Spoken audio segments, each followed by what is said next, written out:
Hello students, today we are going to start our next lecture, lecture number 11 of module 2nd of nuclear physics. Okay, up to the previous lecture we studied shell model and Fermi gas model. Okay, in that Fermi gas model we studied how actually the potential well of that neutrons is more deep than the potential well of that protons. Okay, and we are finding that the kinetic energy of that nucleons when they are moving in that potential well. Okay, now in today's lecture we are going to study the collective model. Now see, we are familiar with liquid drop model and shell model. Both the models are able to explain several features of nucleus and fail to explain different characteristics of nucleus. In order to explain this, both mainly shell model and liquid drop model are combined, and this gives rise to the set of assumption which is known as collective model. Means what? What is actually collective model? Collective model is nothing but the combination of shell model as well as liquid drop model. Means individually liquid drop model and shell model are unable to explain some features of the nucleus, okay, and some characteristics of nucleus. In order to explain that characteristic or that features of that nucleus, we combine the shell model and liquid drop model. Now, there is several assumptions are there of this model. First one, the scientist J. Rain Otter suggested that the nuclear core consisting UN nucleons thus have a spheroidal rather than a spherical shape. This distortion would make an additional contribution to the quadrupole moment. Okay, as we know, when there is spherical shape, means when there is no deformation of that nucleus core, when there is no deformation or when there is a exactly spherical shape, then there is a q value is 0, that is quadrupole moment value is 0. But when there is a deformation in that spherical shape, that is the core nucleus shape is spheroidal shape, then there is a or there should be the some quadrupole moment also. Next point. Continue from the previous slide. The idea of deformed nuclear core has been developed by A. Bohr and B. Mottelson. According to this idea, the entire shell configuration can undergo periodic oscillation in shape, and this collective motion of the nucleons influences the individual particle orbits because it changes the potential of the region in which these particles are moved.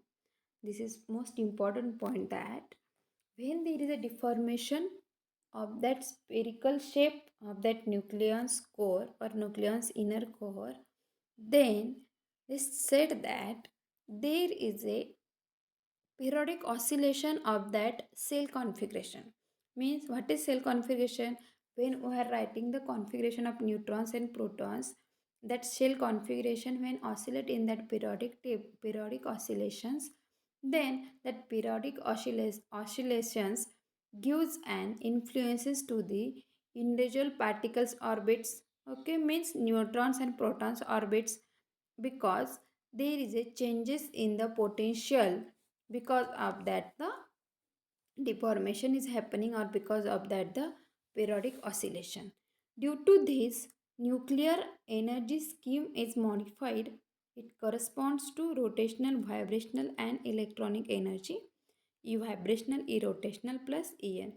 As there is a periodic oscillation, means there should be the E vibrational, and there is a not spherical shape, there is a spheroidal shape, means there can be the rotational also. Okay, collective motion becomes a vibration about the equilibrium shape and rotation of the nuclear orientation which maintain the deformed shape. Now, vibrational state, first one, the nucleus considered as an incompressible liquid drop. According to liquid drop model, the shape of the nucleus is defined as r theta phi, r theta phi is equal to R01 plus summation over lambda nu a lambda nu y star lambda nu theta and phi, where R naught be the nuclear radius if it was equilibrium or in spherical shape. Obviously, when there is spherical shape or equilibrium, then and then only R naught will be exist, okay, because it is nuclear radius, na, that's why there should be the spherical shape. And y star lambda nu is our spherical harmonics. As we studied in potential well and harmonic oscillator potential, we studied that y star Lm is our spherical harmonics. Similarly here y star lambda nu theta phi is our spherical harmonics. A lambda nu is deformation parameter determining the nuclear shape. Okay. Next point is kinetic energy of the nuclear mass transport in the nucleus is of the form, see here, T is equal to 1 half summation over lambda nu B lambda A lambda nu mod square. And the potential energy of that collective motion is written as V is equal to 1 half summation over lambda nu C lambda A lambda nu mod square, where C lambda be the deformability coefficient. From the above, total Hamiltonian is written as, actually what is Hamiltonian? Hamiltonian is nothing but T plus V. Okay, that's why total Hamiltonian is written as 1 half summation over lambda nu B lambda mod A lambda nu square plus 1 half summation over lambda nu C lambda A lambda nu square. Now the eigenvalue corresponding to the above Hamiltonian is written as E is equal to A naught plus summation over lambda nu n lambda nu plus 1 half h cross omega lambda.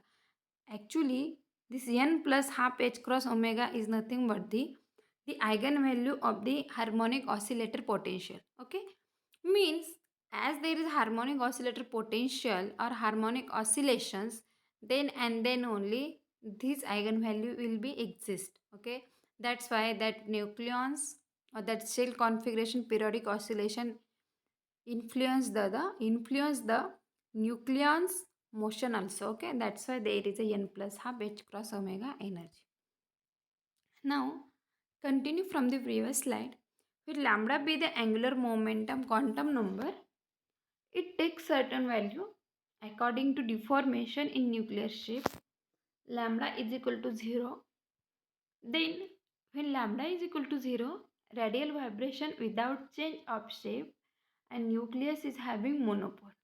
Okay, as we said in above sentence that lambda be the angular momentum quantum number and according to the deformation of the shape, means as there is deformation in that nuclear shape, when lambda is equal to 0, then there is a nucleus is having monopole, means there is no change in that nucleus shape.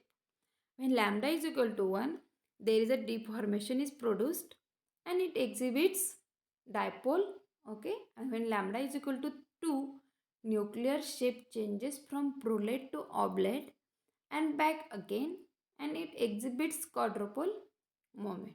When lambda is equal to 3, nuclear shape changes again and it having octupole moment. Understand? Means what? When lambda is equal to 0, no shape change. When lambda is equal to 1, there is a shape change, that's why dipole. When lambda is equal to 2, there is a quadrupole moment, and when lambda is equal to 3, there is a octupole moment. Now next point, rotational state. Consider nucleus as a liquid drop which perform rotational motion. Thus, rotational motion is either rigid in which particles are actually moved in circles around the axis of rotation, or wave-like rotation in which case particles perform oscillatory motion and geometrical shape of the drop changes. As we know, in that collective model, there is a two types of motion.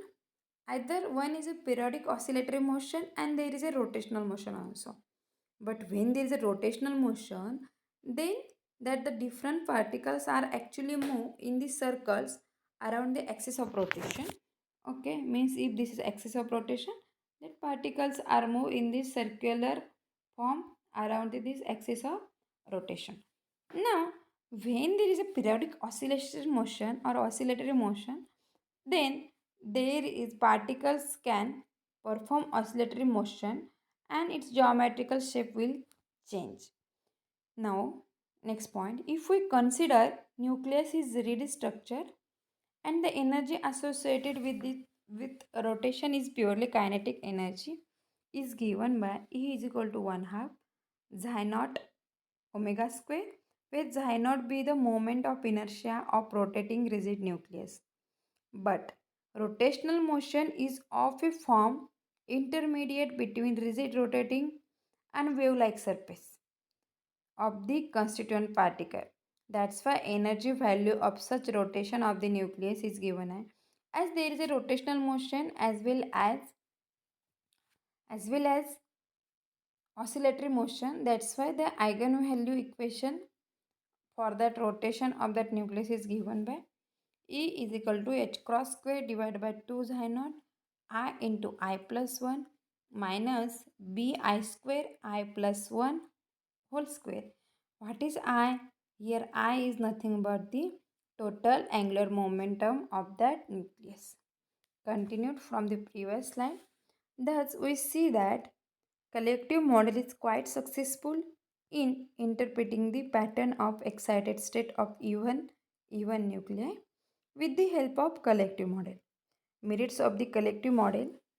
Several merits are there of this collective model and it given as follows. First one, it accounts for the observed rotational energy level of nuclei.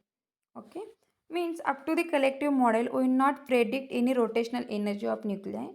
That's why collective model is accounts to the observed rotational energy levels of the nuclei. It predicts the correct cross section for Coulombic excitation for the probability of transition. Okay, as there is a oscillatory motion, there is a transition also, means it predicts the cross section for Coulombic excitation for the probability of the transition.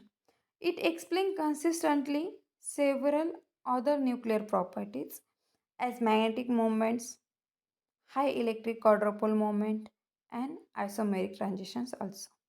In this way, the collective model is one of the successful model. Okay, student? Understand? Thank you.